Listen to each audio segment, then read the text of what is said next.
Hello everyone, कैसे हो आप सब। आई होप सब अच्छे होंगे। एंड भाई मैं भी ठीक हूँ।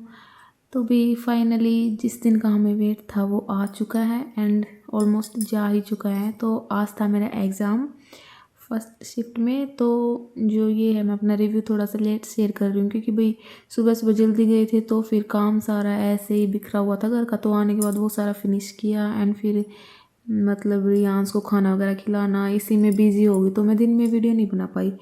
तो अभी ये सो गया था तो सोचा अब शेयर कर लेती हूँ आप लोगों के साथ। तो भी शेयर तो क्या करना है, जैसे आज एग्ज़ाम था एंड हम देने गए तो पहले उसमें जैसे रीजनिंग ओपन होता है उसमें ठीक था, एग्ज़ाम इजी था, ऐसा था डुएबल था कि सारा आता था, मतलब ये नहीं था कुछ डिफ़िकल्ट वगैरह है।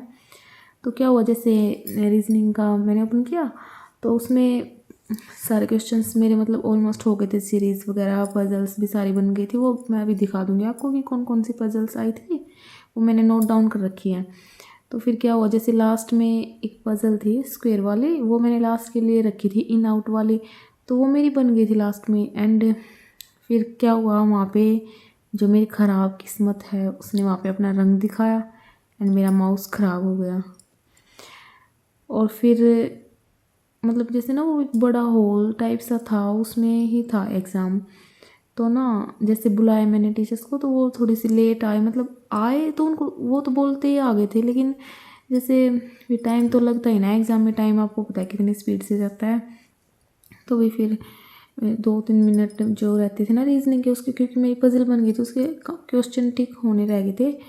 तो फिर वो मेरी रह गई एंड इतना ज़्यादा दिमाग ख़राब हो गया कि फिर जैसे क्वांट का ओपन हुआ तो मतलब डिमोटिवेट हो गई मैं बहुत ज़्यादा कि भाई आता आता भी नहीं हो पाया मैं मुझसे, मतलब मेरे साथ ही ऐसा क्यों हुआ। तो कि मतलब इस एग्ज़ाम से मुझे कितनी ज़्यादा उम्मीद थी।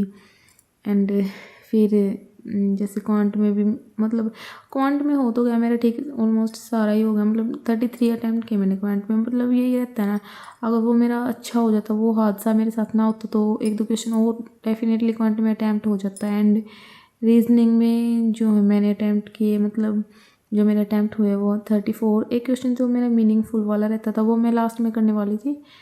तो फिर भैया क्या मतलब क्या हुआ ये मेरे साथ। एंड मुझे तो चांस नहीं लग रहे क्लियर होने के। I am repeating my words, मुझे कोई चांस नहीं लग रहा क्लियर होने का। अगर हाँ मेरी ख़राब किस्मत ने थोड़ा काम कर दिया तो मतलब अगर नॉर्मलाइजेशन हुआ, एक आध मार्क्स इंक्रीज़ हो गया तो क्या पता हो भी जाए, अदरवाइज़ नो, मुझे तो कोई चांस नहीं लगते। तो भी चलो देखते हैं। एंड मतलब ना मैं तो घर आने के बाद इतनी ज़्यादा रोई हूँ ना कि मतलब मेरे साथ ही ऐसा क्यों हुआ। एंड पता नहीं भाई। तो अभी तो मैं आगे मेंस करने वाली हूँ सारा, क्योंकि मेंस भी तो पढ़ ही लिया है, उसकी तो प्रैक्टिस ही करनी है। एंड मेंस अभी मैं बेसिक से स्टार्ट करने वाली हूँ बिल्कुल।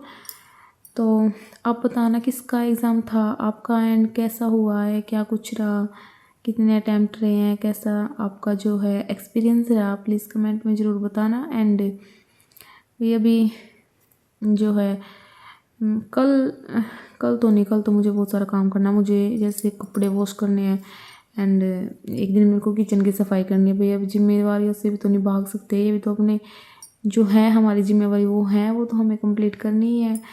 तो अभी कल नहीं तो परसों से मैं अपनी स्टडी वापस से स्टार्ट कर दूँगी एंड बिल्कुल जो है स्टार्टिंग से ही स्टार्ट करूँगी, ये लगा लो, क्योंकि ये ईयर तो ख़त्म हो गया है एंड यही थी हमारी लास्ट होप। जैसा कि आपने देखा होगा मैं बोलती थी लास्ट होप है। तो अभी तो जैसे नया साल, नई उम्मीद, नई तैयारी। अभी तो मैं ये सोच के स्टार्ट करूँगी कि मैं बिल्कुल जीरो से कर रही हूँ, तो सारा ही स्टार्ट करूँगी, मतलब री को भी टाइम दूँगी, ऐसा नहीं कि प्रीलिम्स को मैं टाइम नहीं दूँगी। तो आप सब को भी मैं आपके साथ शेयर करूँगी कि क्या क्या मैं पढ़ रही हूँ, कैसे कैसे जो भी मेरा स्ट्रगल है मैं आप सभी को दिखाऊँगी। जब आपके साथ जुड़ी चुकी हूँ तो भी मैं कंटिन्यू रखूँगी। एंड अगर आपको मेरे स्टडी ब्लॉग्स देखना पसंद है तो please subscribe my channel. And आपको यहाँ पे बहुत ज़्यादा जो है मोटिवेशन मिलेगा नेक्स्ट लेवल का, कि भाई मैं कर सकती हूँ इतना सब कुछ मैनेज करने के साथ साथ, house holds plus baby plus everything, and you also can do, आप भी कर सकते हो। तो भी चलो अभी मैं दिखा देती हूँ आपको कि मेरे एग्ज़ाम में क्या क्या आया था, वो मैंने नोट डाउन कर रखा है। तो भाई ये सब आया था मेरे एग्जाम में। जैसे रीजनिंग में इनइक्वालिटी के 3 to 4, पता नहीं 3 या 4, आई थिंक 3 ही क्वेश्चन थे। तो मतलब इतना पक्का तो याद नहीं है क्योंकि अब काउंट थोड़ी ना करते वहाँ पे। तो सिलोक्स के थे 3 से 4 क्वेश्चन। ऑर्डर रैंकिंग के इसमें 5 क्वेश्चन थे। एंड जो है प्रोडक्ट परचेज था एक, 5 क्वेश्चन इसके थे। डायरेक्शन थी एंड स्क्वेयर इन आउट यही वाली थी जो मेरी बन तो गई थी, बट इसके आंसर टिक नहीं हो पाए। मतलब बनी भी है, मेरा थोड़ा सा टाइम लगा इसमें मेरे को, मैं थोड़ी सी कन्फ्यूज हो गई थी, लेकिन हाँ बन गई थी। बट इसमें फिर हो ही नहीं पाई, तो क्या ही बताना है।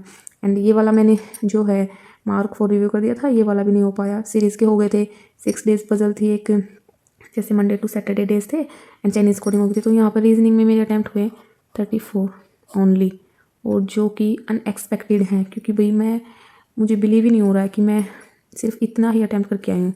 कि रीजनिंग में मैं बहुत ज़्यादा और कॉन्फिडेंस होती थी, और भाई होती भी थी, सच बात है। रीजनिंग इतनी आसान तो होती है, अब इतने दिन से पढ़ी है तो फिर अब लास्ट में जाके ये क्या हुआ मतलब।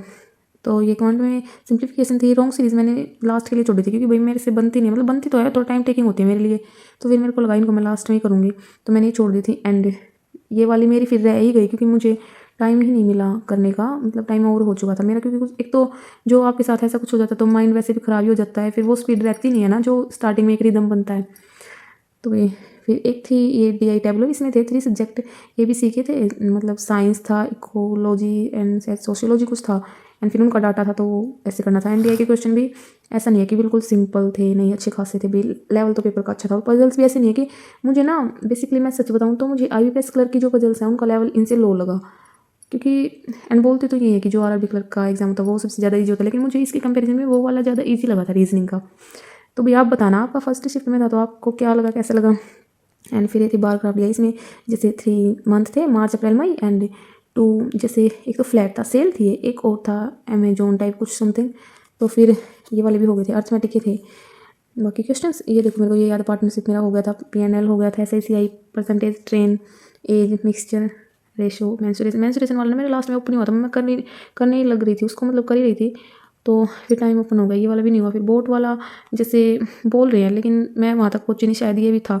एंड 1-2 क्वेश्चन आप बताना अगर मुझे कोई याद नहीं। तो भाई यही था मेरा रिव्यू। एंड क्वांटम मेरे अटैम्प्ट हुए थे 33 एंड ओवरऑल अटैम्प्ट जो है मेरे हैं 67 only. I know not good, but कोई नहीं, अभी भाई जो हो गया वो हो गया। अब आप लोगों के साथ शेयर करना भी जरूरी था क्योंकि आप सबके साथ जर्नी शेयर करी है। तो भाई ये था मेरा एग्ज़ाम रिव्यू। एंड अगर आपका किसी का एग्ज़ाम था आज तो बताना कैसा क्या रहा, कितने अटैम्प्ट किए आपने, एंड आगे आप क्या करने वाले हो, कैसे प्रिपरेशन करने वाले हो, मेंस की या प्री की, क्या कुछ करने वाले हो, कमेंट करके ज़रूर बताना। एंड अगर आप प्रिपरेशन कर रहे हो तो please subscribe my channel, let's grow together. Bye, thank you.